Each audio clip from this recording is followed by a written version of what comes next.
Hello and welcome to Dateline London. I'm Martine Croxall. This week we look at Britain's new cabinet. We ask, has the UK government announced enough measures to protect people from COVID, flu and a National Health Service crisis over the winter?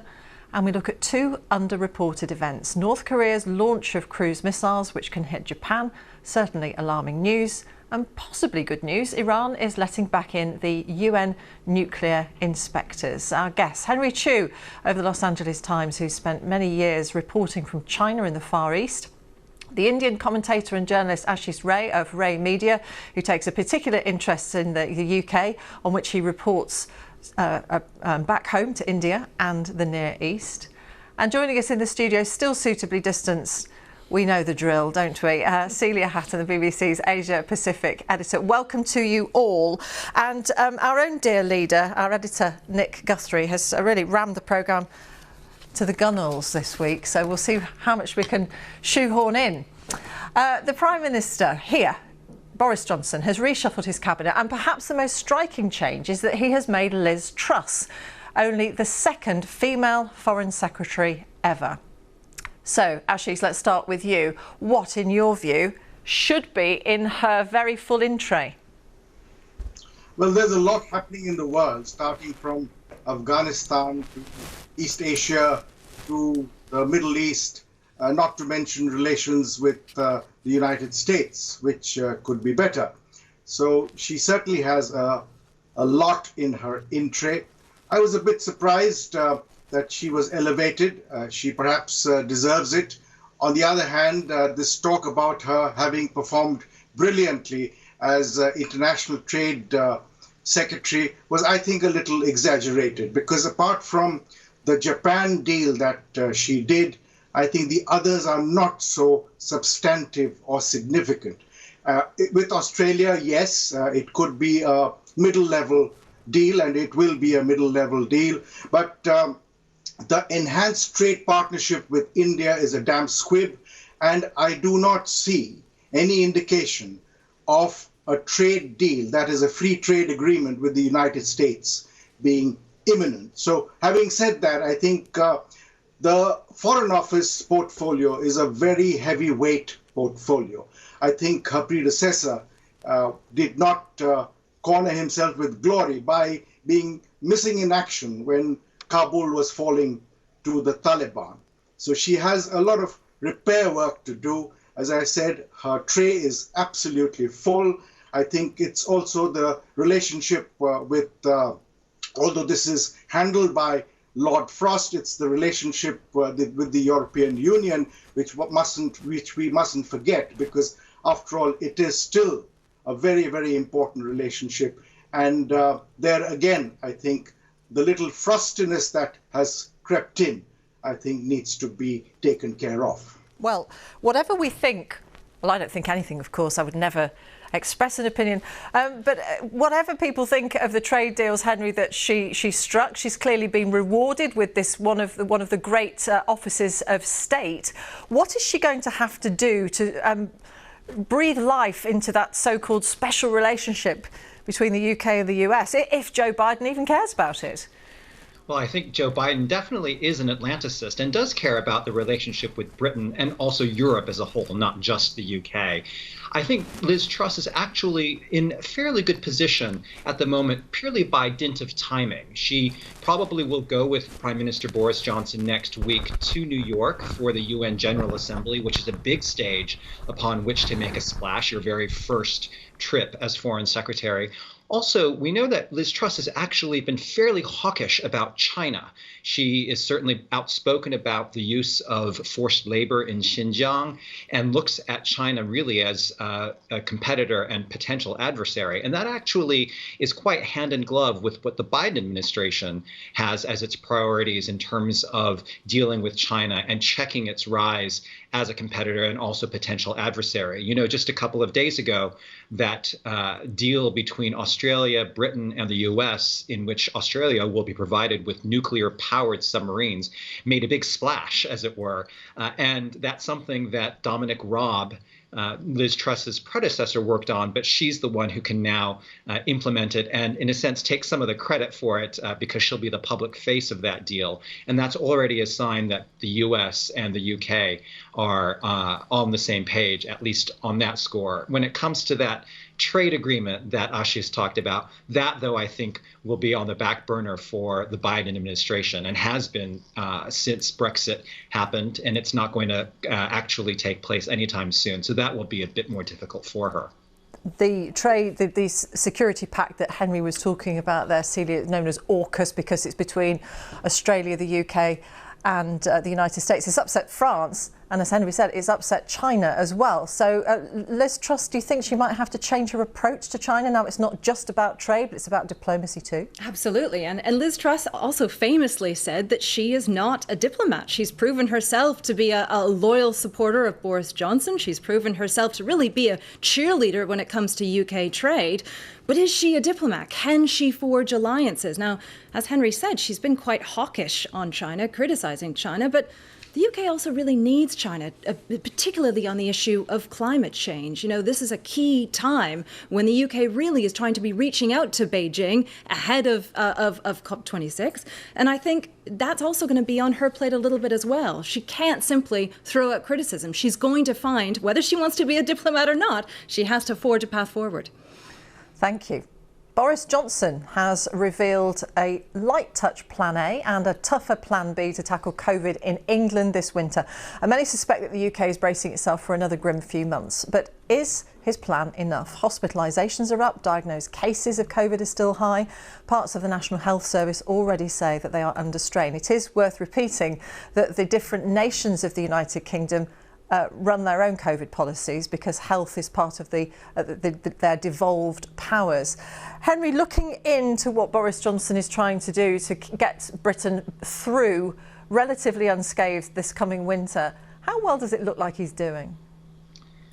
Well, this government has been plagued from the beginning with very poor messaging or very confusing messaging in terms of what needs to be done, except at the very beginning of the pandemic with the lockdowns, where I think a lot of the public were on board with putting on masks, not going outside except for essential trips.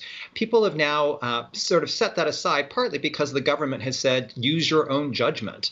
And I think that's nice to a certain degree, but we as the public don't have access to all the same kind of scientific data that the government does and that it says it's following. And so that's also why we elect officials to make some of these judgments for us. And so I think there have been some missteps already where very basic and very easy policies, such as encouraging continued mask wearing or even mandating it, hasn't been done. I mean, that's extremely low impact. It doesn't really affect people in terms of their going about their daily lives very much. And yet this government hasn't really stressed that. And even here in London, where we live, when I go onto the tube and the buses where it's still supposedly mandatory for people to wear masks, plenty of folks are not anymore adhering to that. So I think the government at least knows that it might have a tough time ahead. It does have a plan B, but its plan A, I think right now, is relying a little bit on a hope and a prayer. And it better hope that its plan B is fairly robust to take care of it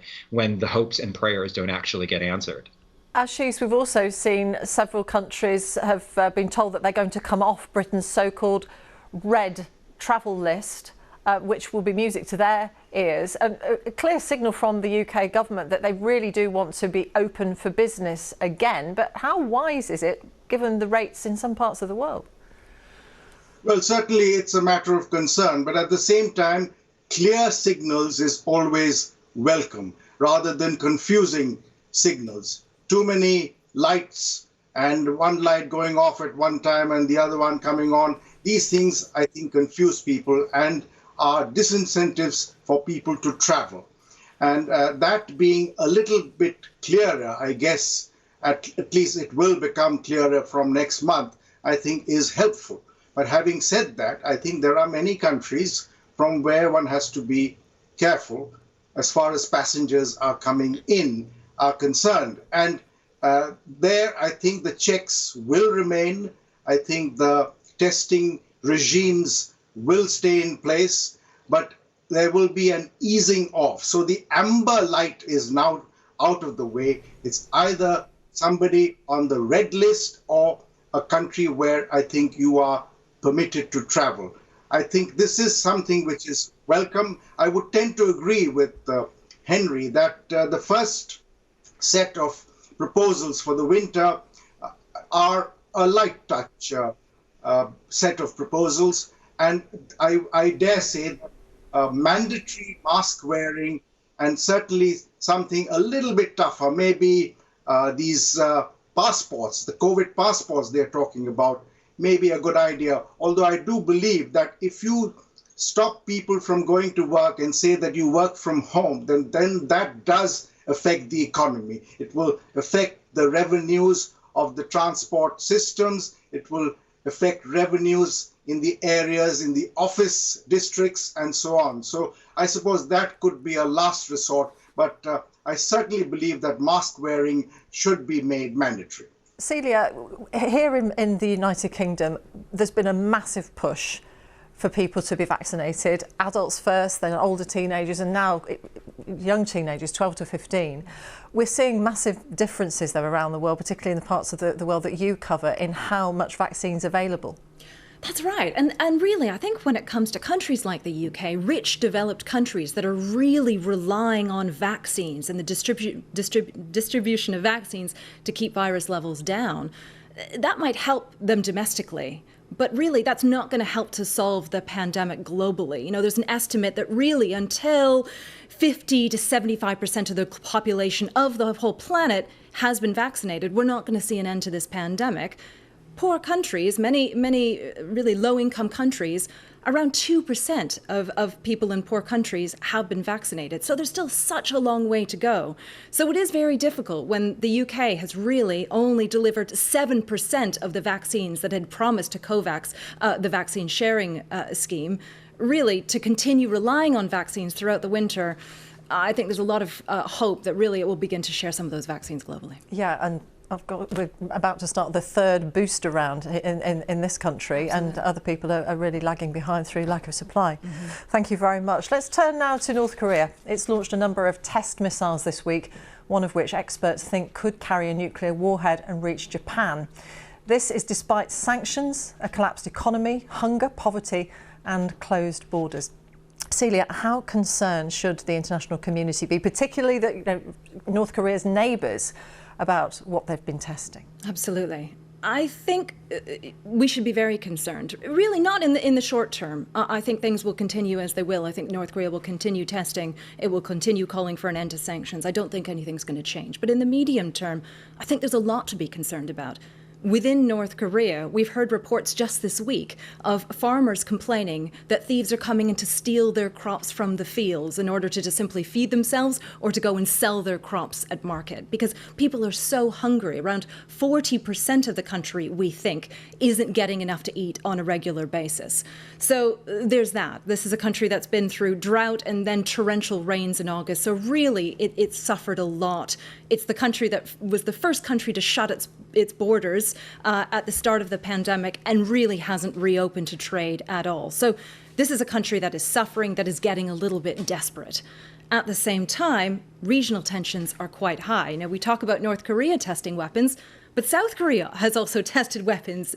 Just this past week, they tested their first submarine-launched ballistic missile. They're investing billions in their own military buildup because the South Koreans really believe they can't trust the United States for support anymore following the tumultuous Trump administration. So tensions are rising and concerns are rising with China as well, which was always traditionally been North Korea's ally. We shouldn't ignore the fact that the Chinese foreign minister was visiting South Korea right when North Korea tested its missiles this week. So really, it's kind of North Korea thumbing its nose at China, saying, look, we're not really that concerned about you, or perhaps pay attention to us. You better start lifting sanctions, giving us some aid. So things are not looking good. Tensions are high within North Korea. Tensions are high in the region. We've already mentioned AUKUS, this security pact between the US, UK and Australia. China's not happy, as we've said. How can those partners then expect China to sort of come to the rescue over North Korea if it has that sort of influence to bear when they're at odds with each other over the security pact? It's all immensely complicated and interwoven. It is indeed. I mean, the relationship itself, just the relationship between China and North Korea, is immensely complicated. You know, on the face of it, China is consistently saying that it would like a peaceful diplomatic solution to the issues on the Korean peninsula. It repeats this again and again. But privately, we know that tensions are quite high between the two countries. For example, China has not given North Korea any direct vaccines. You know, they've only promised them through the COVAX scheme. And some contacts of mine in the region who are quite well placed have said they think this is because China simply doesn't trust the North Koreans to distribute vaccines equitably. They want them to be delivered through a global scheme. And so it's really not looking good for Beijing to be able to step in and calm tensions with Pyongyang anytime soon. Henry, how concerned will Joe Biden be about what Kim Jong-un has been doing? Will he regard it as a genuine nuclear threat, or is it leverage for some kind of economic help? I think the U.S. has always been concerned about North Korea and what it might do with its weaponry, especially now that it has missiles that look like they can actually hit the continental U.S., even as far as New York. So the threat from Pyongyang is something that's always present, I think, in any U.S. administration's minds. Now, in the time that Biden has been president, North Korea has had two of these tests, one in March and now here this past week, I think as a signal to the U.S., as Celia was saying, look at us. We really still need your attention. We want the sanctions relief that you had been promising. You know, in your intro, Martine, you said that despite these things of a pandemic, of economic hardship and a closed border, that they're doing this. In fact, in some ways, I think it's because of these things. You know, Kim Jong-un realizes that there is perhaps a humanitarian disaster unfolding yet again in his country. And so to deflect some of that attention and also to find a solution to it, he's waving at the U.S., waving and saying, you need to look at us again and turn your attention back to us. And I think that's also true for South Korea, because as Celia was saying, not only are they a little bit more distrustful now of the U.S., the president there, Moon Jae-in, has come under criticism from others that he's been too soft on North Korea. And so he needs also to cater to his domestic constituency to show that he's trying to be a little bit tougher and bolstering South Korea's defenses and no longer relying only on that U.S. nuclear umbrella. There was a poll there in South Korea recently that showed that 70% of South Koreans actually believe that are in favor of developing their own nuclear weapons instead of relying on the U.S. So there are these domestic factors at play in both North and South. Ashish, whatever happened to non-nuclear proliferation? It's a difficult thing for some countries to criticise when they have their own nuclear ambitions. Well, first of all, I think President Donald Trump thought the North Korean problem could be solved by creating real estate wealth in North Korea. That didn't really work. But more seriously, I think both AUKUS, which is the new trilateral defense treaty between Australia, UK, and the United States, and Quad, which is the four-nation treaty between the United States, Australia, India, and Japan, need to take into account the danger posed by North Korea, not just restrict themselves to the threat posed by China, because the loose cannon that is North Korea is, I think, far worse potentially than China. China, we know, because China has ambitions and it has hegemonistic ambitions as well. But as far as North Korea is concerned, they can do things just to attract attention, and much of these testings that we've seen are aimed at that. They want some kind of the other countries coming to them and collaborating and saying that, all right, we will give you this and that, so please don't continue with your tests. But having said that, I think one should mention that they tested both ballistic and cruise missiles. And the cruise missiles, although they take longer to deliver, they have certain capabilities. First of all, they are more difficult to detect at launch. And secondly, they are able to maneuver themselves. Therefore, when attacked, I think they can escape attacks in certain situations. So they are certainly developing their missile technology. They obviously got their nuclear weapon technology from Pakistan in a quid pro quo in 1993 when North Korea gave Pakistan missile technology. And I think the world is not exactly a safer place as a result of that deal. Ashish, thank you very much. Well, the new regime in Iran has decided to let the UN nuclear inspectors back in to make sure their monitoring devices are all working. A small step, perhaps. Henry, you watch these developments closely. How good an omen is this? Well, I think with Iran, as well as with North Korea, sometimes it's one step forward, one step back, sometimes even two steps back. I think this allowance of the security, the monitoring cameras, the UN inspection cameras, to have new memory cards placed in them, that is a good step. That does show that Tehran is trying to show willing a little bit in terms of being back under international inspection. But we should also remember that this was partly to escape the censure that was going to be coming from the International Atomic Energy Association, where they were going to actually criticize Iran for what seemed to be obstruction in letting inspectors actually monitor and verify what was going on. So there was a little bit of self-interest in that. And equally, some of the appointments that Iran has been making to its new foreign ministry under the new president, Raisi, a lot of them are hardliners who opposed the nuclear accord from 5 years ago and don't necessarily look like they're going to be for resuming it. But let's hope that there will be wiser heads and more moderate heads that will prevail in the larger scheme of things. Both the U.S. has now said, look, we're willing to make some compromises on the difficult issues as long as Iran is willing to do the same. Hopefully, Tehran will take that signal and Raisi will actually announce the resumption of a 7th round of talks, which we've all been waiting for over the last few months. How surprising would that be, Ashish, then, this hardliner, President Ebrahim Raisi, who only took office last month, the fact that there could really be a softening of stance towards this whole issue? I mean, countries like Israel will never believe that Iran is to be trusted. I'm not optimistic in the near term, and certainly what we have in Iran now in terms of the new government is not just a conservative government, but also a government which is virtually an extension of the mullah establishment, which really rules the country. And that being the case, a hard line will continue. What they have permitted, and I do admit, is a monitoring of their nuclear plants. But that said, there is a dispute which remains to be resolved, and that dispute is about undeclared, unexplained uranium particles found by the International Atomic Energy Agency, and that Iran continues to deny, whereas those particles have been found by the agency and they